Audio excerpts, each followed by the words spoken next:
Donc le Tanya de Shabbat, c'est Lamed qui se lève. Comme on l'a dit, on va rentrer dans les détails. Le lien qu'il y a entre les 10 forces de la Neshama et les trois habits, les trois levushim.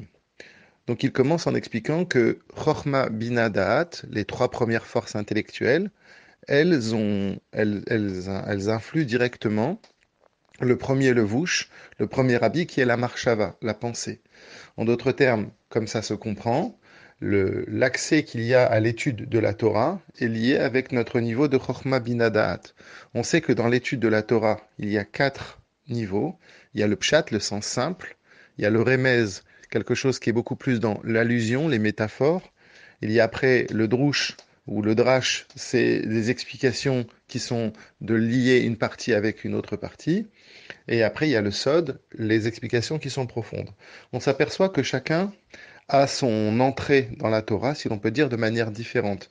Il y a des gens qui ont beaucoup plus de facilité et qui se ressentent beaucoup plus accomplis, soit dans le pshat, ou bien dans le sod, ou bien dans un autre des quatre. Eh bien, c'est en vérité, c'est lié avec son niveau de chorma, bina et da'at. Donc, comme on l'a dit, chorma, bina, da'at va se servir du levouche de la marshava. Et après, le Tanya dit quelque chose qui peut paraître étonnant de prime abord. C'est quoi? C'est que les mitzvot, maintenant, sont liés avec les sept midot. C'est-à-dire que l'action et la parole est liée avec les sept midot. Alors ça ne se comprend pas forcément aisément. Eh bien, il explique qu'en vérité, quand on fait une action, et plus particulièrement quand on fait une mitzvah, eh bien, on n'est pas simplement en train de faire une action qui est vide derrière. En fait, les 248 mitzvot, c'est 248 canaux qu'Akadash Baruch Hu a choisis pour exprimer l'amour qu'on a vis-à-vis de lui. De même que, par exemple, un œil, ce kéli, c'est pour voir, pour l'oreille, c'est pour entendre, eh bien, les 248 mitzvot, c'est des kélim pour exprimer, pour arriver à avoir le lien positif qu'il y a entre nous et Akadash Baruch Hu, et donc c'est sous-tendu par l'amour. Et donc, si on fait une mitzvah sans chas shalom, s'inspirer de la mida, par exemple, de Ahava, eh bien, notre mitzvah, notre action, elle n'a pas vraiment un vrai kiyum, elle n'a pas un vrai accomplissement.